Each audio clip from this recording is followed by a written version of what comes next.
यह सभी लोग जानते हैं कि बच्चे भगवान का रूप होते हैं। कभी न कभी किसी न किसी के मुंह से अवश्य सुना होगा।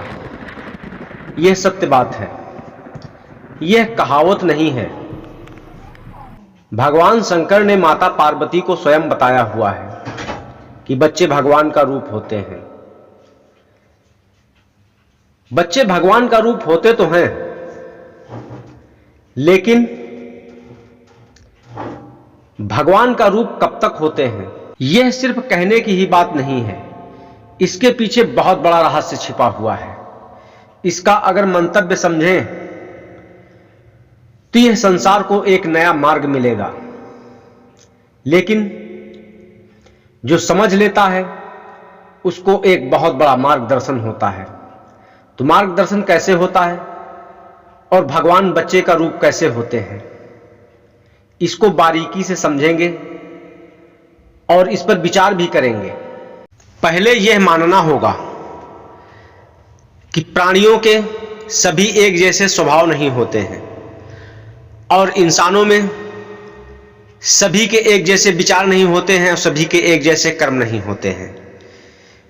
जो मृत्यु के बाद में कर्मों के अनुसार यह जीवात्मा योनियों में जाती है, जिसके अच्छे कर्म होते हैं,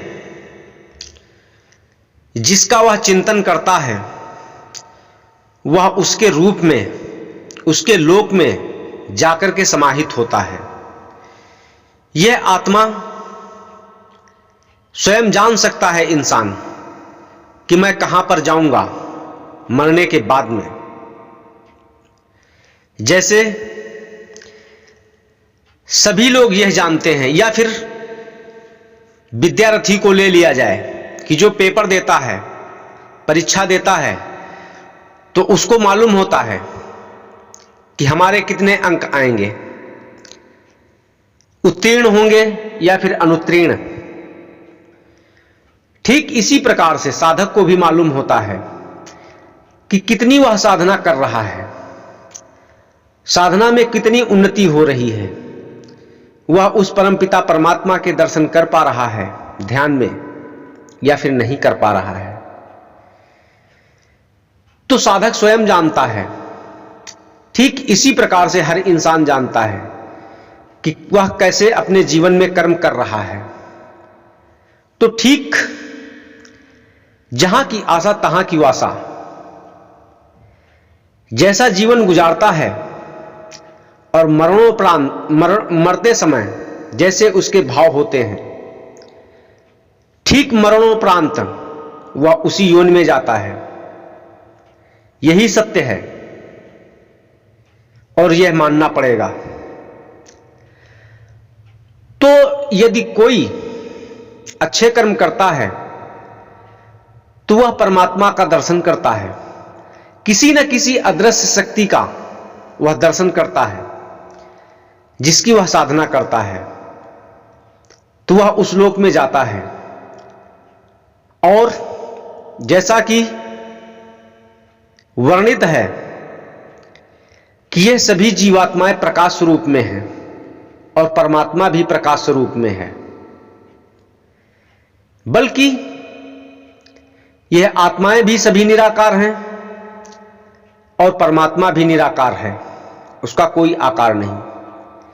जैसा साधक अपने अंदर विचार करता है, वह उसी रूप में देखता है उस परमपिता परमात्मा को। तो जब मरने के बाद में यह आत्मा किसी न किसी अदृश्य शक्ति का दर्शन करती है और फिर जब उसको जीवन मिलता है तो वह ठीक उसी प्रकार से उसको याद रहता है और वह अदृश्य शक्ति, या यूं फिर कहा जाए कि जब परमात्मा का दर्शन करके जीवात्मा आती है मानव योनि में, तो उस परमात्मा की छवि उस जीवात्मा में रहती है और गर्भ में जीवात्मा आती है तब भी उसको याद रहता है। और जो पीछे जीवन जी चुका है, जिस योनि में भी रहा हो, और जो आत्माएं बुद्धिजीवी होती हैं, यानी कि जागृत आत्माएं जो होती हैं उनको कई जन्मों का याद रहता है। तो मां के गर्भ में जब आत्मा रहती है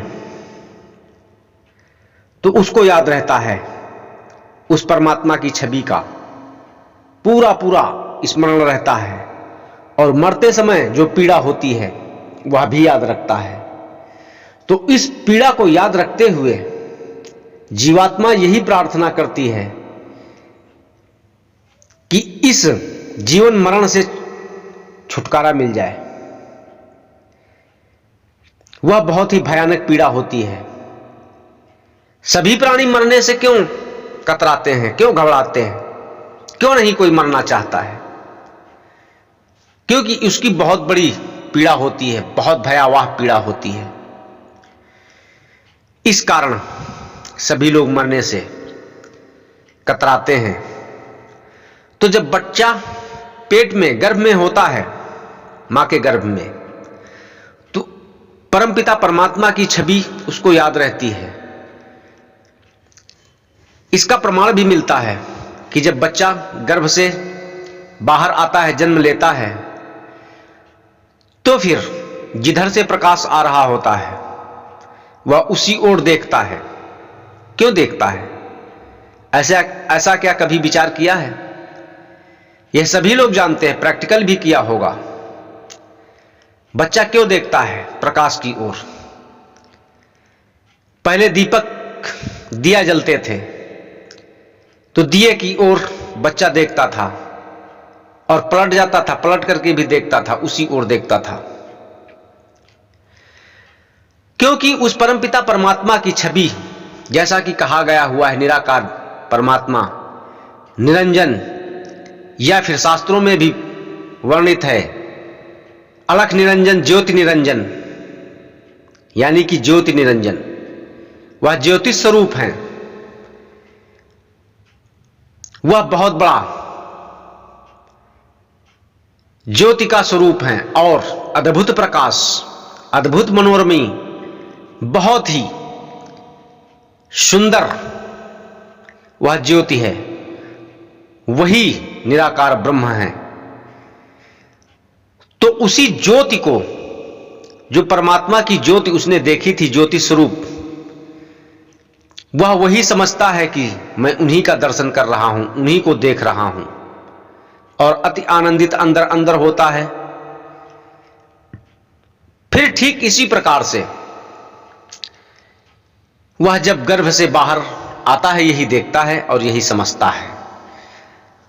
और जब तक उसको होश आता है तब भी वह यही परमात्मा से चिंतन करता है कि हे परमात्मा, मैं आपका साधन करूंगा, ध्यान करूंगा, भजन करूंगा, सुमिरन करूंगा, और आप में सदा सदा के लिए समाहित हो जाऊंगा। लेकिन ऐसा हो नहीं पाता है। इसका कारण क्या है? जब बच्चा बड़ा होता है तो अपने पास का परिवेश देखता है, जैसा वहां का वातावरण होगा, जैसे लोग होंगे, वह फिर बच्चा वैसा ही सीखता है। जैसा घर परिवार में होगा, जैसे लोग अपना आचरण करते होंगे, बच्चा भी ठीक उसी प्रकार से अपना आचरण करता है। यदि झूठ बोलते हैं परिवार में लोग, तो फिर झूठ सीखेगा, और अगर सभी लोग सत्य बोलते हैं तो वह सत्य सीखेगा, क्योंकि सत्य ही परमात्मा है। तो सत्य सीखेगा। जब तक बच्चा कोमल रहता है, इन सब चीजों से दूर रहता है। इसका कारण बच्चा कैसे सीखता है? यदि कोई गलती मां करती है तो वह कहेगी कि पापा से मत बताना, पिताजी से मत बताना कि मम्मी ने ऐसा किया। तो बस बच्चा यहीं से चालाकी सीखना शुरू कर देता है। वह जानता है कि इससे बचाव होगा। फिर ठीक इसी प्रकार से वह भी आचरण करना प्रारंभ कर देता है। बच्चे जब तक कोमल रहते हैं, इन सब चीजों से दूर रहते हैं, नहीं जानते हैं, तब तक वह भगवान का स्वरूप होते हैं, क्योंकि उनमें सच्चाई होती है। उनको इस सत्य और झूठ से फरेब से, छल से, कपट से वह सदैव दूर रहते हैं। सर्वप्रथम बच्चा फरेबी कहां से शुरू होता है? जब वह बड़ा होता है, जब वह खेलना प्रारंभ करता है। तो जो बच्चे विलियंट ज्यादा होते हैं उस बच्चे से, तो फिर वह ईर्ष्या करना प्रारंभ कर देता है। या फिर खेलकूद में जो अधिक चतुर और खेल में अधिक कलावान होता है, तो फिर वह बच्चा उससे ईर्ष्या करना प्रारंभ कर देता है। बस यही पहली विधि मां से सीखा। दूसरी विधि जब वह पढ़ने गया या फिर खेल के मैदान में गया बच्चों के साथ में, बस ईर्ष्या शुरू हो गई। झूठ और ईर्ष्या से शुरुआत होती है। फिर क्या, यहीं से नाना प्रकार के छल करना, नीतियां बनाना, दूसरे को नीचा दिखाना, बस यहीं से शुरुआत हो जाती है। बस यहीं तक, जब तक बच्चे यह सब कुछ नहीं सीखते हैं तब तक वह कोमल होते हैं और भगवान का रूप होते हैं। जैसे ही यह सब कुछ आना प्रारंभ हो जाता है फिर वह भगवान के रूप नहीं रहते हैं। यदि बच्चा आध्यात्मिक माहौल में रहता है और अच्छे संस्कार दिए जाते हैं, वहां पर परमात्मा का भजन कीर्तन चिंतन होता है और चर्चाएं होती हैं, यानी सत्संग को सुनता है, तो फिर वह साधना में रत हो जाता है और उसकी साधना शीघ्र से शीघ्र बनना शुरू हो जाती है और वह बहुत जल्दी ही परमात्मा के दर्शन कर लेता है और उसके अंदर आध्यात्मिक शक्तियां आ जाती हैं। कुछ ऐसी जागृत जीवात्माएं होती हैं जो अगले जन्मों में भक्ति कर रही होती हैं। उनकी भक्ति किसी कारणवश से पीछे छूट जाती है और वह अपने मुकाम को हासिल नहीं कर पाते हैं, क्योंकि गुरु जो है वह वचन देता है कि उस परम सत्ता में मैं लीन कराऊंगा। तो ठीक अगले जन्मों में उस आत्मा को वैसे ही माहौल में, वैसे ही परिवार में उसको जन्म ईश्वर देता है, उसको वैसी ही वहां की स्थिति मिलती है, वैसे ही संस्कार मिलते हैं, वैसा वातावरण मिलता है, वैसी आध्यात्मिकता का माहौल मिलता है। तो वह आत्माएं शीघ्र से शीघ्र इस मानव जीवन से भक्ति करके, आध्यात्मिक शक्तियों को एकत्रित करके, यानी कि उस परमपिता परमात्मा का चिंतन करके, उस परम सत्ता में, वह जो आदि है, अनादि है, अनंत है, वह सब कुछ जानता है, सर्वज्ञ है, सर्वस्त्र है, कण कण में व्याप्त है, वह उसमें लीन हो जाता है और सदा सदा के लिए वह अमर धाम में चला जाता है और जीवन मरण से उसको छुटकारा मिल जाता है। कुछ ऐसी आत्माएं होती हैं जो अगले जन्म में भक्ति करती हैं और इस जन्म में भी उनको भक्ति ही करना है, लेकिन अपोजिट लोगों के साथ में उनका सिस्टम बन जाता है इस जीवन में, तो वह व्यवधान डालते हैं। इसका भी एक बहुत बड़ा कारण होता है। एक भक्त होगा, बाकी सब उस परिवार के राक्षस जैसे लोग होंगे। तो यह भी एक, वह परमपिता परमात्मा कड़ी परीक्षा लेता है। कुछ अगले जन्मों का ऐसा प्रारब्ध जुड़ा हुआ होता है। साधकों ने ऐसे कई वाक्य देखे होंगे, कई ऐसे बेचारे लोगों को देखा होगा जो भक्ति करना चाहते हैं लेकिन समाज नहीं करने देता है। इसका बहुत बड़ा कारण होता है